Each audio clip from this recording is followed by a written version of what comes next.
17장 1절부터 10절까지의 말씀입니다.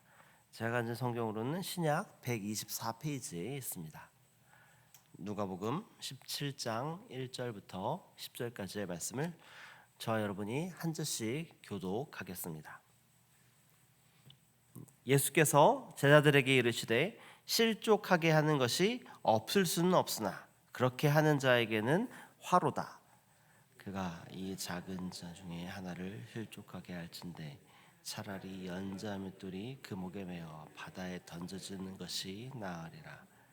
너희는 스스로 조심하라. 만일 내 형제가 죄를 범하거든 경고하고 회개하거든 용서하라. 만일 하루에 7번이라도 내게 죄를 짓고 7번 내게 돌아와 내게 회개하노라 하거든 너는 용서하라 하시더라. 사도들이 주께 여짜오되 우리에게 믿음을 더하소서 하니 주께서 이르시되 너희에게 겨자씨 하나만한 믿음이 있었더라면 이 뽕나무더러 뿌리가 뽑혀 바다에 심겨라 하였을 것이요 그것이 너희에게 순종하였으리라. 너희 중 누구에게 밭을 갈거나 양을 치거나 하는 종이 있어 밭에서 돌아오면 그더러 곧 와 앉아서 먹으라 말할 자가 있느냐? 도리어 그더러 내 먹을 것을 준비하고 띠를 띠고 내 먹고 마시는 동안에 수종 들고 너는 그 후에 먹고 마시라 하지 않겠느냐? 명한대로 하였다고 종에게 감사하겠느냐? 이와 같이 너희도 명령받은 것을 다 행한 후에 이르기를 우리는 무익한 종이라 우리가 하여야 할 일을 한 것뿐이라 할지니라. 아멘. 살아계신 하나님의 말씀입니다. 아멘. 안녕하세요. 평안한 주 보내셨나요? 3월의 마지막 토요일입니다. 이제 또 내일 또 모레 또 화요일 되면 이제 4월이 또 시작이 되게 되는데요. 봄인데 갑자기 또 어제부터 날씨가 또 쌀쌀해진 것 같습니다. 또 이런 쌀쌀해진 또 날씨 가운데에서 또 하나님께서 주시는 영육간의 강건함으로 또 하나님의 뜻 안에 하나님의 은혜 안에 거하시는 또 평안한 토요일 하루 보내시기를 소망합니다. 이제 50일 기도가 이제 절반을 약간 넘어서 진행이 되고 있습니다. 또 남은 절반의 시간 동안에 또 지금까지 주셨던 하나님의 은혜, 또 하나님께서 또 기뻐하시는 또 그 기도들을 계속해서 올려드리며 또 행복한 시간들 또 보내시기를 소망합니다. 오늘 우리가 읽은 본문은 누가복음 17장 1절부터 10절까지의 말씀을 우리가 함께 읽었습니다. 오늘 본문은 예수님께서 제자들에게 어떤 삶을 살아야 할지에 대해서 크게 두 가지로 말씀하신 부분입니다. 오늘 본문을 통해서 우리의 삶을 돌아보며 예수님께서 제자들에게 말씀하신 그 뜻대로 또 그 믿음으로 살아가기로 또 결단하시는 그런 시간 되기를 소망합니다.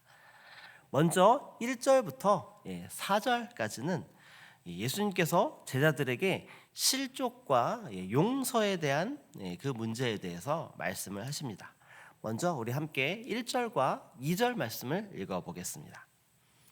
예수께서 제자들에게 이르시되 실족하게 하는 것이 없을 수는 없으나 그렇게 하게 하는 자에게는 화로다.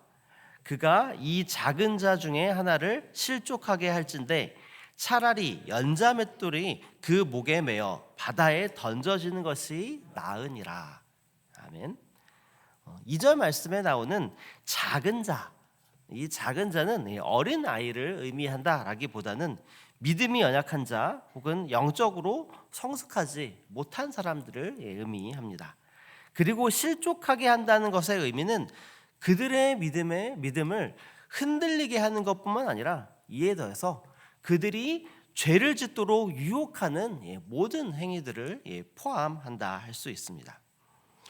이는 실수로 인해서 어쩔 수 없이 발생되는 것을 말하기보다는 고의로 사람을 죄짓게 하는 것을 의미합니다.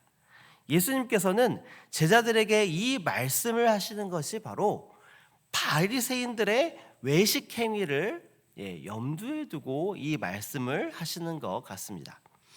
예수님께서는 제자들이 바리새인들의 외식 그런 악한 행위와 같이 제자들의 모습과 행위로 인해서 믿음이 연약하고 영적으로 성숙하지 못한 사람들을 흔들리게 한다라면은 차라리 연자맷돌을 목에 메어서 바다에 던져지는 것이 오히려 낫다.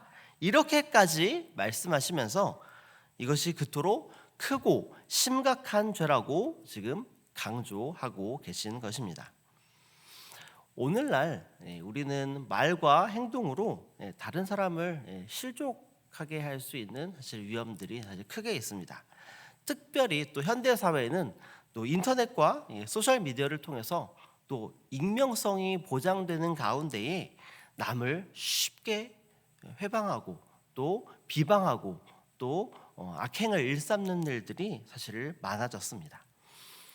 하나님의 백성인 성도라면 오늘의 말씀처럼 우리의 말과 행동으로 인해서 바리새인들의 외식 행위와 같이 다른 사람들, 특히 믿음이 연약하고 또 영적으로 성숙하지 못한 그런 사람들의 믿음을 흔들고 또 그 사람들이 죄를 짓도록 하는 그 행위를 멈춰야 할 것입니다. 그리고 이어서 3절과 4절 말씀에서 예수님께서는 제자들에게 용서의 중요성을 말씀하십니다. 우리 함께 3절과 4절 말씀도 읽어보도록 하겠습니다. 너희는 스스로 조심하라. 만일 내 형제가 죄를 범하거든 경고하고 회개하거든 용서하라. 만일 하루에 7번이라도 내게 죄를 짓고 7번 내게 돌아와 내가 회개하노라 하거든 너는 용서하라 하시더라. 아멘. 방금 아까 읽었던 1절과 2절 말씀이 다른 사람들을 향한 제자들의 행동에 대해서 말씀하셨다라면은 3절과 4절 말씀은 1절과 2절과는 다르게 다른 사람의 행동에 대한 제자들의 행동 방식에 대해서 예수님께서는 말씀하십니다. 예수님께서는 다른 형제가 죄를 범하였을 경우에 어떻게 대처하고 행동해야 되는지 제자들에게 지금 말씀하고 계신 것입니다. 어떻게 해야 한다라고 말씀하십니까? 먼저 죄를 범한 형제에게 경고해야 한다. 이렇게 말씀하십니다. 그리고 자신이 범한 잘못과 죄에 대해서 경고를 했을 때에 그 경고를 받아들이고 회개할 경우에 예수님께서는 지금 반드시 용서하라라고 지금 제자들에게 말씀하고 계신 것입니다. 예수님의 이 말씀은 우리의 용서가 조건적이거나 제한적이어서는 안 된다라는 것을 보여줍니다. 그 사람의 잘못이 그 어떤 행위였다 하더라도 경고를 한 이후에 그 사람이 그 경고를 받아들여서 회개를 한다라면은 용서를 해야 한다라는 예수님의 말씀입니다. 하나님께서는 이미 우리의 죄와 우리의 잘못이 어떤 것인지와 상관없이 우리가 진심으로 하나님 앞에 회개할 때에 그 죄를 예수 그리스도의 보혈로 그 보혈의 공로로 우리를 이미 용서해 주셨습니다. 예수님께서 4절 말씀에서 제자들에게 하루에 7번이라도 죄를 짓고 7번 돌아와 회개하는 사람을 용서하라 이렇게 말씀하신 것은 단순히 제자들에게 행할 권면사항을 말씀하는 것이 아니라 실제로 하나님께서 제자들과 우리를 위하여 이미 행하신 일입니다. 하나님께서는 우리가 어떤 잘못과 어떤 죄악을 범하더라도 하나님께 회개하며 나올 때에 용서해 주시는 분이십니다. 그리고 이미 죄악으로 가득 찬 우리는 예수 그리스도의 보혈로 인해서 이미 용서함을 받았습니다. 지금 예수님께서는 하나님께서 우리를 이미 용서하셨기 때문에 우리도 다른 사람을 용서해야만 한다. 이렇게 말씀하고 계신 것입니다. 교회 공동체 안에서 용서는 매우 중요합니다. 그런데 사실 용서라는 것이 결코 쉬운 것이 아닙니다. 그럼에도 불구하고 우리는 예수님께서 우리를 먼저 용서하셨기 때문에 그 사실을 잊지 말고 다른 사람의 잘못에 대해서 용서할 수 있어야 합니다. 그리고 용서함을 통해서 우리가 하나님의 말씀대로 온전하게 순종하며 살아가는 사람이라는 것을 하나님과 사람들 앞에 드러내야만 합니다. 우리 새순교회 안에 서로를 용납하고 용서함을 통해서 하나님께서 우리에게 주신 그 진정한 사랑과 평화가 넘쳐나는 그런 교회가 되기를 소망합니다. 그리고 이어지는 5절부터 10절까지의 말씀을 통해서는 예수님께서 제자들이 가져야 할 믿음에 대해서 말씀하십니다. 먼저 5절 말씀에서 제자들은 예수님께 우리에게 믿음을 더하소서 이렇게 말하는 것을 볼 수 있습니다. 사실 제자들은 앞서 예수님께서 말씀하셨던 실족과 용서에 대한 가르침이 자신들이 감당하기 어려운 큰 문제라고 느꼈다라는 것을 볼 수 있습니다. 그래서 제자들은 그 짐을 질 수 있도록 믿음을 더해달라 이렇게 예수님께 말하고 있는 것입니다. 그러자 예수님께서는 제자들의 말에 이렇게 답하십니다. 우리 6절 말씀을 우리 함께 읽어보겠습니다. 주께서 이르시되 너희에게 겨자씨 한 알만한 믿음이 있었다면 이 뽕나무더러 뿌리가 뽑혀 바다에 심기어라 하였을 것이요 그것이 너희에게 순종하였으리라. 아멘. 예수님께서 말씀하신 6절 말씀의 의미는 무엇일까요? 예수님께서 말씀하신 겨자씨는 당시 유대인이 가장 작은 씨앗으로 여겼던 것입니다. 밭에 뿌려지는 가장 작은 씨인 겨자씨는 이미 13장 19절 말씀에서도 하나님 나라의 확장을 말씀하실 때에 비유로 말씀하셨습니다.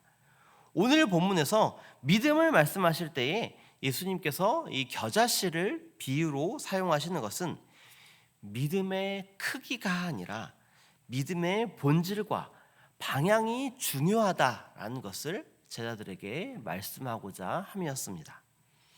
겨자씨 한 알만한 아주 작은 믿음이 있다 하더라도 믿음의 본질과 방향이 하나님께 집중되어 있다면 강력한 능력을 나타낼 것이라고 예수님께서는 지금 말씀하고 계신 것입니다. 우리의 믿음이 하나님께 집중되어 있다면 비록 겨자씨 한 알만큼의 작은 믿음이 있다 할지라도 뿌리를 깊이 내린 뽕나무 뿌리를 뽑아서 바다에 심는 그 일들을 할 수 있다라고 말씀하고 계십니다. 우리들이 가지고 있는 많은 문제와 또 일어나는 여러 어려움 속에서 우리의 믿음이 흔들릴 때가 있습니다. 그것은 경제적인 어려움일 수도 있고요. 또 건강에 대한 문제일 수 있습니다. 그리고 또한 다른 사람들과의 관계 가운데에 일어나는 일들일 수 있습니다. 이런 문제의 어려움 가운데에서 예수님께서 말씀하시는 것은 믿음의 양이 아니라 믿음의 본질과 방향입니다. 하나님 우리에게 겨자씨 한 알의 믿음을 주시옵소서. 이 겨자씨 한 알의 작은 믿음이지만 이 믿음이 하나님을 향해 온전히 나아갈 때에 우리의 여러 어려움들을 이겨내게 하여 주시옵소서. 이렇게 고백하는 저와 여러분 되시기를 소망합니다.